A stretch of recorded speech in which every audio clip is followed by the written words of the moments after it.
Hare Krishna. Hare Krishna, everybody. Happy Purushottam Mass and happy Holy Name Week. So Hare today Krishna. I'll do a short little explanation maybe of Srimad Bhagavatam 8.2.23.16. Okay, so reading. Mantratas tantratas chitram desha kal arha vastuta sarvam karoti nischitram anushankirtanam tava. Could you move the translation? There may be discrepancies in pronouncing the mantras and observing the regulative principles, and moreover, there may be discrepancies in regard to time, place, person, and paraphernalia. But when your Lordship's holy name is chanted, everything becomes faultless. Purport by Srila Prabhupada. Sri Chaitanya Mahaprabhu has recommended Harer Nama, Harer Nama, Harer Nam Eva Kevalam, Kalau Nasti Eva Nasti Eva Nasti Eva, Katir Anyatha. In this age of quarrel and hypocrisy, the only means of deliverance is chanting the holy name of the Lord. There is no other way, there is no other way, there is no other way. Brahan Naradya Purana 38.126. In this age of Kali, it is extremely difficult to perform Vedic ritualistic ceremonies or sacrifices perfectly. Hardly anyone can chant the Vedic mantras with perfect pronunciation or accumulate the paraphernalia for Vedic performances. Therefore, the sacrifices recommended in this age is Sankirtana, constant chanting of the holy name of the Lord. Yajnai Sankirtana Prayer Yajanti Hi Sumesada, Bhagavatam 11.5.29. Instead of wasting time performing Vedic sacrifices, those who are intelligent, those who possess good brain substance, should take to the chanting of the Lord's holy name and thus perform sacrifice perfectly. I have seen that many religious leaders are addicted to performing yagyas and spending hundreds and thousands of rupees for imperfect sacrificial performances. This is a lesson for those who unnecessarily execute such imperfect sacrifices. We should take the advice of Sri Chaitanya Mahaprabhu, Yajnai Sankirta Prayer Yajanti Hi Sumedasa. Although Shukracharya was a strict Brahmana addicted to ritualistic activities, he also admitted, Nishchidram Anushankirtanam Tava. My Lord, constant chanting of the holy name of your Lordship makes everything perfect. In Kali Yuga, the Vedic ritualistic ceremonies cannot be performed as perfectly as before. Therefore, Srila Jiva Goswami has recommended that although one should take care to follow all the principles in every kind of spiritual activity, especially in worship of the deity, there is still a chance of discrepancies. And one should compensate for this by chanting the holy name of the Supreme Personality of Godhead. In our Krishna consciousness movement, we therefore give special stress to the chanting of the Hare Krishna mantra and all activities.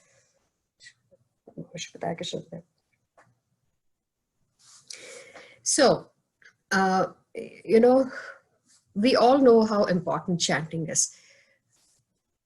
But in this particular week, when we talk more about it, it instills into us how important it is, right? 7 days of the holy name, everyone is talking about it, and everyone propounds the importance of it. And then when we learn this, then hopefully this helps us to carry on the emphasis of the holy name for the rest of the year. So the few lectures that I heard on this verse, basically the Bhagavatam talks about the importance of chanting the holy name through the Bhagavatam, right?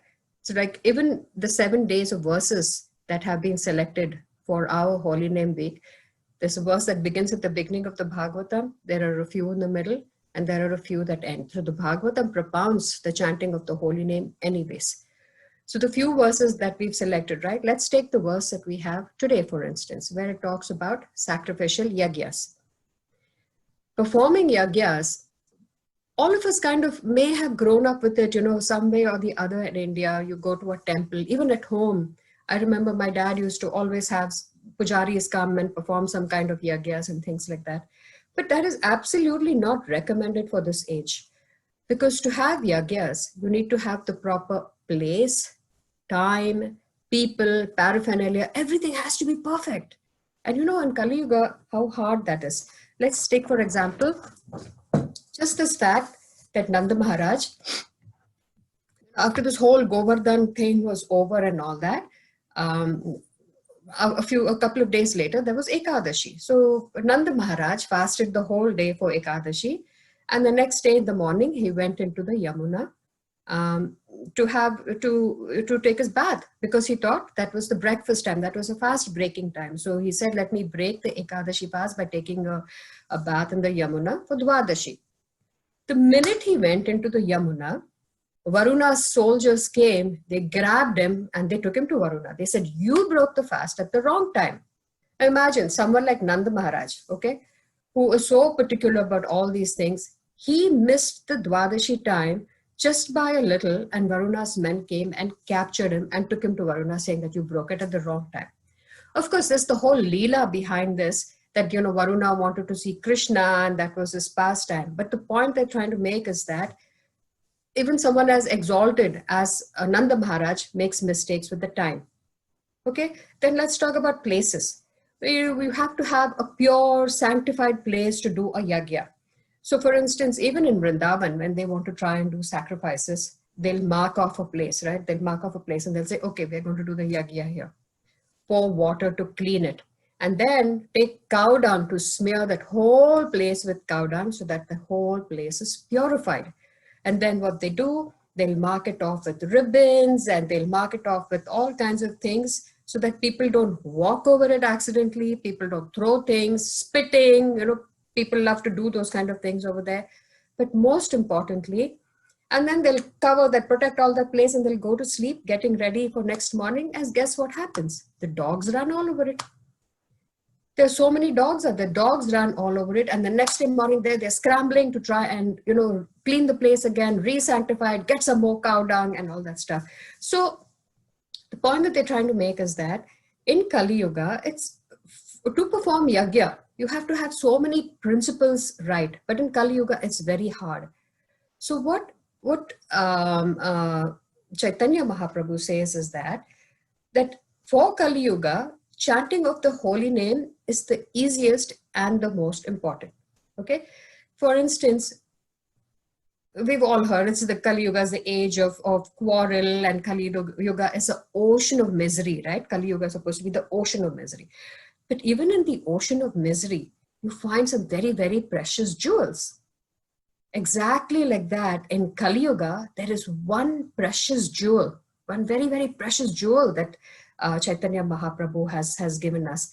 And you know, there's the example of when you churn butter, you take it and you churn it like that. And what comes when you churn the buttermilk? All the butter floats up to the top, right? The best part of that buttermilk floats up to the top. In the same way, there is a beautiful example given that in Kali Yuga, in this ocean of misery, when you churn that ocean of misery, and guess what you use to churn the ocean of misery in Kali Yuga? Your hands. This is what Chaitanya Mahaprabhu taught us. His hands are up like that. This is his churning mathina, as it's called. They call it the mathina, you know, that long ladle which had those things which go grrr like that and it churns the butter. In Kali Yuga, Chaitanya Mahaprabhu's hands, which are always up like that, are the mathanis. And that is what was churning Kali Yuga and extracting the most precious jewel, which is the chanting of the holy name. He has his hands up and he keeps chanting, and that is what he recommends very, very strongly for Kali Yuga. Okay, then there's a couple of other things. Let's see, I've made a couple of notes here. Okay, then again, you know, as devotees, we hear lectures there. Someone says do this, someone says do this, and then, you know, we all want to get initiated because we can do certain things. Then we become pujaris, and then we do deity dressing and cooking, and, you know, so many services, right? Then when we do Bhakti Shastri, we read the Nectar of Devotion, and then there are 64 ways of performing devotional services. They say, oh, 64 ways of doing devotional service. Very good, very good. I can do one thing. I can pick whatever, you know, works for me in Kali Yuga. And then you come to the Bhagavatam, and Prahlad Maharaj says there's only 9 ways. Think of doing 9 ways. In fact, every Saturday we are having that beautiful course right now, right? Shravanam, Kirtanam, Vishnu Smaranam. I think we just finished, Radhika Raman Prabhu did that yesterday. Shravanam Kirtanam he must have done, right? 9 processes. So we're like, oh, now I have from 64, now it's become 9. So I have 9 processes of trying to do what suits me, because that's what Kali Yuga is all about, right? It's about me, what works for me, how do I make my life easy, how do I go back to Godhead the easiest way, it's all about us. So, and we're like, okay, 9 processes. Now let me see what's the easiest that works for me. Oh, maybe I can do a little bit of this and a little bit of that, because that's what we're always trying to do. Oh, maybe I'll chant 2 rounds and maybe I'll listen to half a lecture here and, maybe I'll put that together and go back to Godhead. And then after that, in the Chaitanya Charitamrita, in the Madhya Leela, there is another stance that says there are only 5 processes of devotional service. And we have read a couple of these again in one of the Bhakti Shastri course, Nectar of Instruction maybe, or whatever. The main thing is sadhu sangha, right? They'll say always stay in the association. Then they'll say Nama Sankirtana, chant the holy names together. And they'll say Mathura Nivas, stay in Mathura, like all of us are going to go and live in Mathura, And then the other one is, of course, reading the Bhagavatam, right? Reading the Bhagavatam, and finally serving the lotus feet of the Lord. Okay, now we're like, okay, no, so now there's 64 services I can take from there.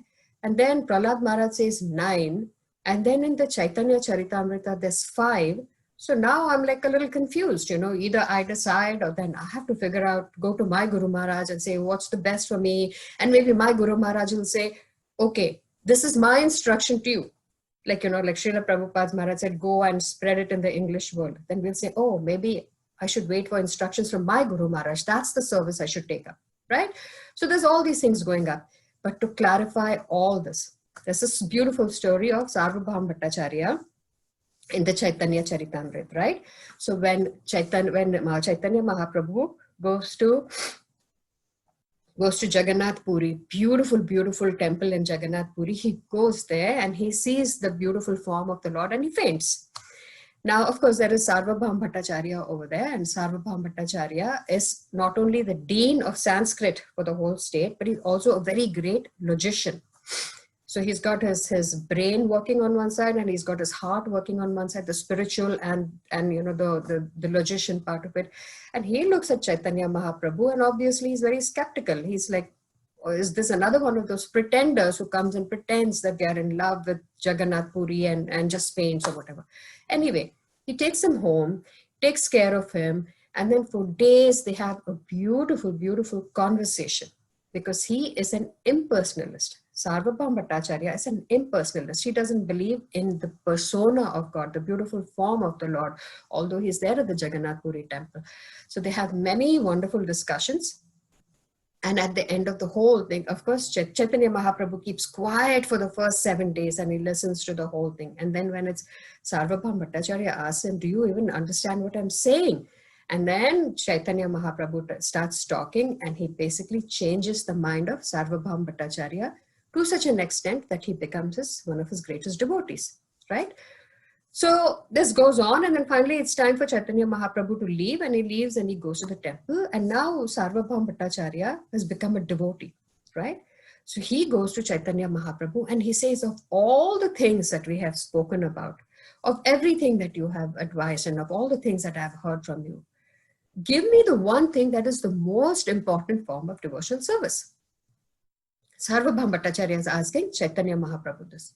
And this is in the Chaitanya Charitamrita Madhya Leela. He says the most important form of devotional service for Kali Yuga is chanting of the holy name.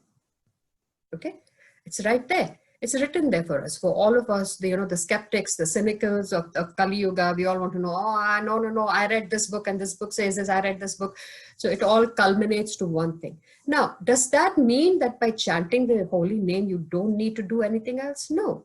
What it means is that chanting of the holy name allows us to participate and do all the other devotional services. It's all encompassed in that. Even when you do Shravanam, Kirtanam, Vishnu Smaranam, when you do Kirtanam, when you're chanting the holy name, you're hearing it. Because Shravanam is supposed to be the first thing, right? So when you hear, but when you do Kirtanam, you hear it anyways. So that is the most important for Kali Yuga. And again, to end with one final story, how important this name is for Kali Yuga. All of us may have heard this pastime, but it's such a wonderful pastime that when Chaitanya Mahaprabhu goes to the fields, they have the stool passing field over there, and when he goes over there, he's obviously he's knotted up his tongue and he's standing over there. And one little kid, again, 5-year-old, we are very, ISKCON has a lot of very famous 5-year-olds. So one little 5-year-old comes over there and he's like, what are you doing? Why is your tongue all tied up? He's saying, no, this is an impure place, right? This is a place which is impure when you people go to the bathroom and stuff like that over here. So I'm knotting my tongue so that accidentally I don't chant the Lord's name, because I'm so used to chanting the Lord's name all the time. The little boy's name was Gopal. So Gopal looks up at him and very innocently and very profoundly tells him that the place may be impure, but the holy name supersedes that. The holy name is so pure that it supersedes that. And I remember this so distinctly, when I used to do book distribution in those old days, there used to be this alcohol shop that I used to go to all the time. There was a Gujarati guy, and I knew I could try and convince him to buy a whole box of Bhagavad Gita to give it away. And he would keep telling me, नहीं, ये दारू की दुकान है, यहाँ पे भगवद गीता कैसे रख सकते हैं, ये है. I said, ये Bhagavad Gita is purer than your दारू. आप भगवद गीता को रखो यहाँ पे, आपका पूरा दारू की दुकान पूरी ऐसी होली बन जाएगी. Then actually there was another Telugu guy, who had opened one daru ki dukan. He was like, no. I said, no, just keep 2 on your shelves right here next to the daru, because it was Christmas time. I said, people are looking for all kinds of odd things to buy. Keep 2 over here. And then if you sell it, I'll come around the next time after Christmas and I'll take the money from you. His wife came and she took 4 books from me. She kept 2 in one rack over there and 2 in another rack, proudly displayed, right? 4 weeks later, when I went back, the shop was gone. The shop had disappeared from there. I was so happy. I said, this is the power of the Bhagavad Gita. It cleansed out the whole shop, But wherever they are, I'm sure they must be happy. So the Bhagavad Gita is more powerful than alcohol, and all those things over there. So anyway, so when this 5-year-old kid told Chaitanya Mahaprabhu this, he said, the holy name is purer than this field that you're standing in. And then he also told him, what if you just die right now? What if you pass away right now? Do you want to pass away by not having the holy name on your tongue? So that is even more important for you to keep chanting, because we have all heard of instances where people just, die. So he's saying, you don't want to miss that opportunity. So keep chanting.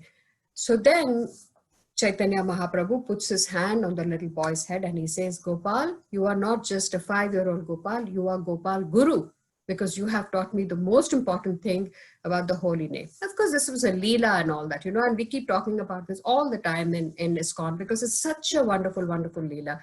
And then eventually that little kid grows up and he continues in this form of service and in this mood, and he becomes, but he eventually reaches the stage where he is named Gopal Guru Goswami, he becomes. So such is the power of the holy name. So whatever we do, this wonderful week, this program that we've arranged, 7 days of only talking about the holy name, chanting together, associating, everything comes. Deity services comes with that. So don't think that, oh, I shouldn't get initiated. No, get initiated. Our Guru Maharaj will direct us. Go onto the altar, because even when we go onto the altar and we purify ourselves, even at home when we are offering prasadam, we say, idam dhupam am guruve namaha, idam dhupam krishnaya namaha. Names are being uttered all the time. Names are being uttered. So do any service that works for you, that is pleasing to your heart. Do a service that is really pleasing to your heart, and chant the holy name. The chanting of the holy name will make sure that it gives you services that please your heart, and and continues chanting and associating we do anyways, despite the COVID. I think we are associating even more. The COVID has worked so wonderfully for devotees.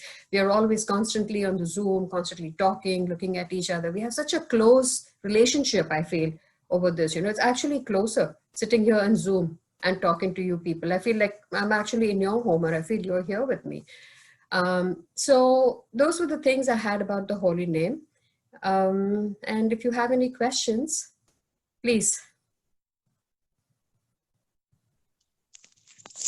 Very nice. I was just thinking when you said that, you gave the Bhagavad Gita and their liquor shop will become holy. I was just thinking, holy nahi band ho jayega. And then you later said that band ho gaya, which was,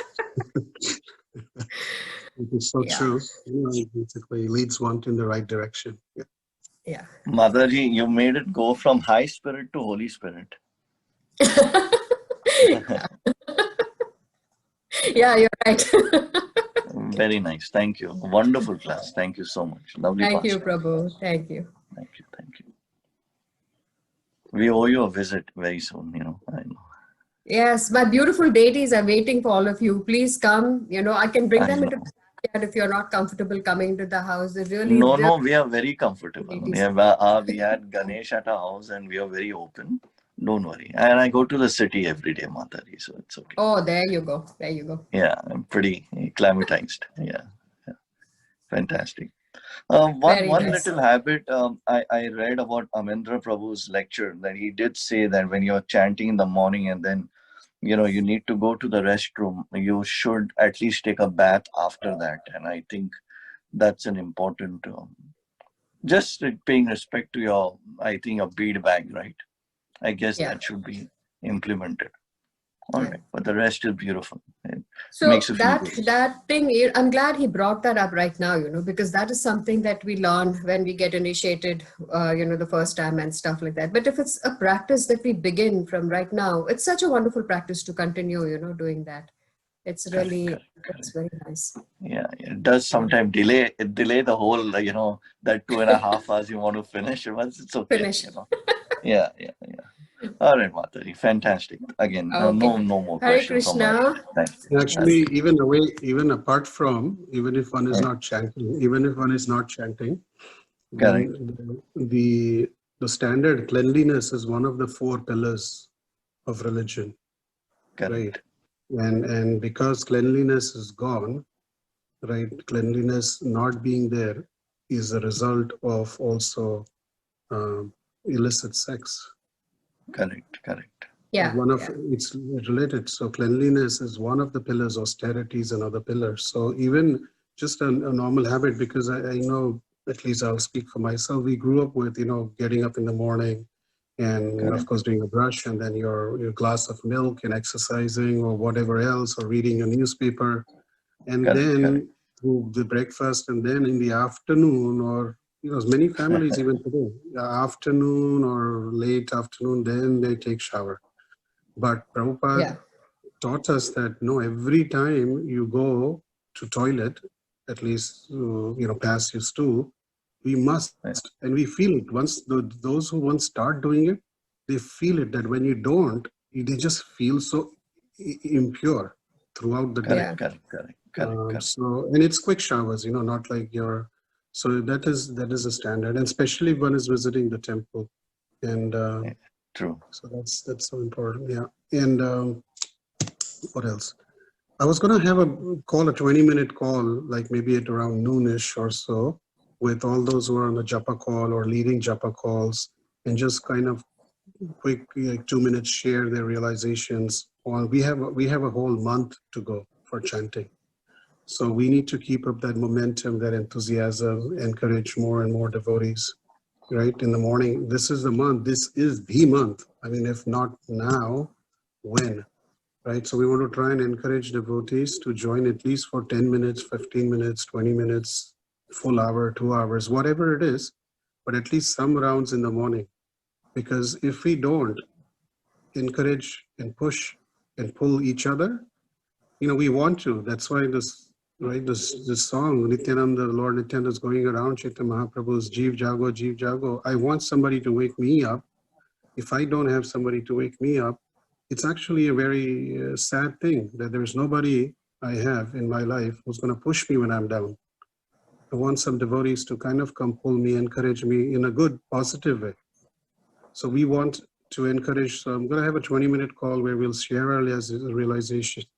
We'll hear one small clip from Mahatma Prabhu on japa affirmations, I hope I pronounce it right. Uh, and also about when we are chanting, especially on a japa call, some do's and don'ts type of things, which enhances and helps our chanting. So we'll Yeah. probably set up at 12 o'clock. Hopefully some are available. 15, 20-minute call won't take too long. I'll send an email out. So same Zoom, please join again. But it's just been wonderful. And our tomorrow's Srimad Bhagavatam talk will be given by Gopal Govind Prabhu, which will be at 8 p.m. In the evening. So thank you very much. And we'll And see Mataji, we tonight. need one of the Sunday evening class from you.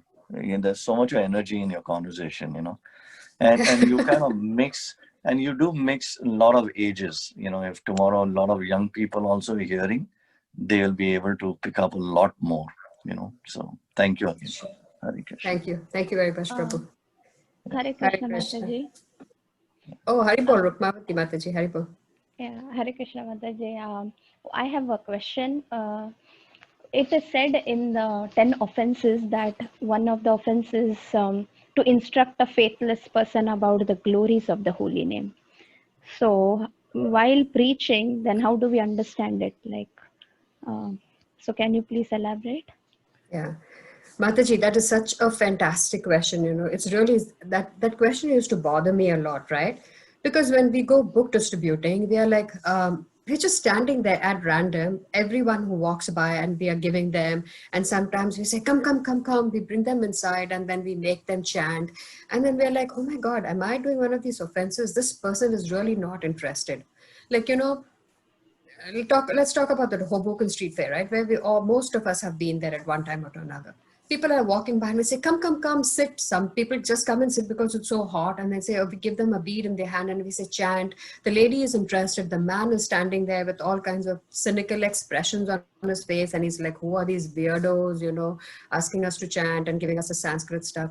And then at the back of your mind, you wonder, so I had asked this question a while ago. I don't know who, it wasn't my Guru Maharaj. I'd asked it to someone during one of the book distribution things only. And I said, are we allowed to do this? Because now is my chanting going to go down because I'm committing an offense? And then, I think maybe by Shishika Prabhu or someone had mentioned this, so what happens with us is that we are not exalted devotees, right? Now, when a sannyasi goes, and when a sannyasi, like a Nityananda Prabhu, of course, is not even a sannyasi. When he goes and he knocks on a door, nothing happens to him because obviously he's the personality of God in himself. When exalted personalities, when sannyasis go, it's sannyasi's duty to do that. So because they are so exalted that when they share the holy name, the offense that is generated by sounding it to a person who's not interested gets washed out, right? Because they are at that exalted stage. But for people like us, we are halfway here, halfway there, and we are like, oh, should I be committing? So for people like us, we are going with the service of distributing the book at that point. We are going with the service of distributing the book.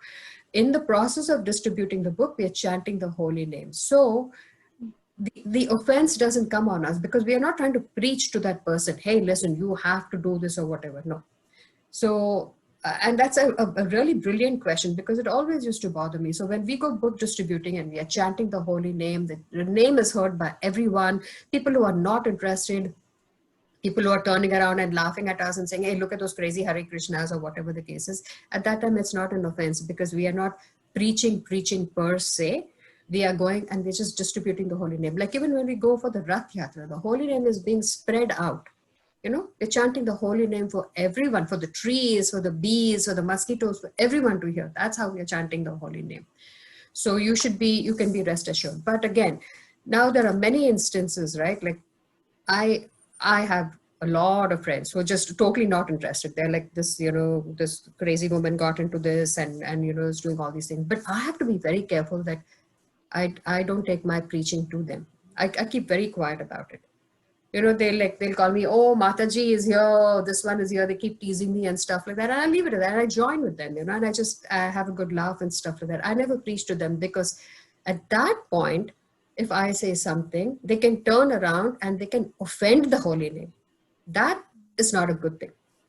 Like, for instance, if I say, A very common example, right? Like these friends of mine, most of you have seen these friends of mine. They're like crazy friends, loud, Parsi couple, and he loves to eat meat and stuff like that. And he'll keep teasing me. And then I say, Maggie, you can't eat meat and things. So he may turn back and say, Arey, tera Krishna, and he may say something that may be offensive. So what happens at that point is I am encouraging him to offend the holy name. That is a problem for me. So I have to restrain myself and not get into any kind of talk or chat or argument is out of the question, because if I get into an argument, he may say many offensive things. So you see, when, we were talking about Chaitanya Mahaprabhu and we were talking about Sarvabhaum Bhattacharya, Sarvabhaum Bhattacharya was a very educated, literary man, and he wanted to have a discussion, right? But here we are having a banter, and in the banter, if I'm trying to tell him something and I'm saying, and if I say, now, again, let me clarify this, right? So what happens is, we hear about the power of the holy name. We say, even if a person chants the holy name in anger or in fun or in a joke, we have embedded the seed into him, right? The minute he says Krishna, Krishna comes out of his tongue, that beautiful form of Krishna, that convoluted form of Krishna is now entered into him, and getting that Krishna like that, tang, that Krishna out of him is going to be hard. So we feel very pleased with ourselves.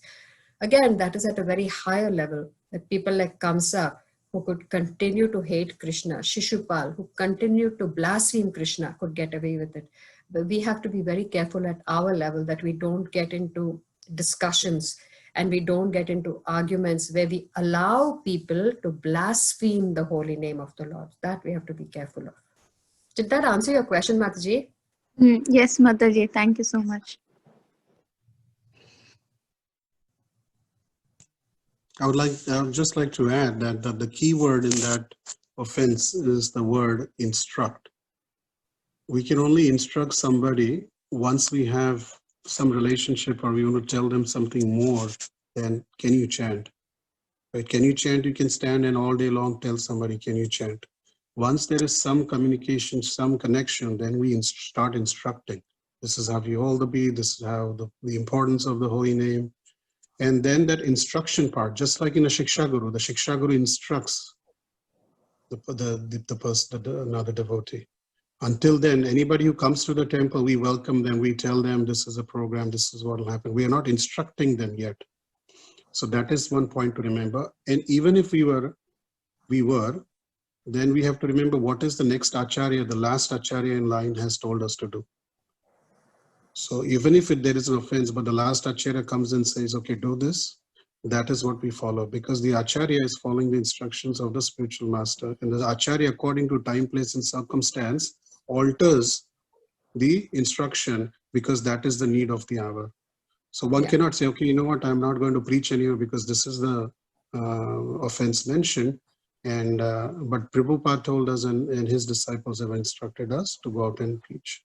So these two things we must always keep in mind, not only about preaching the glories of the holy names, but anything we do. We cannot bring up Shastra and not keep the Acharya's instructions in mind and say, this is what is in the Shastra. Shastra is there, but the decoding of the Shastra is only done by the Acharya. So we must follow what the Acharya has told us. Thank you, Prabhuji. Yeah.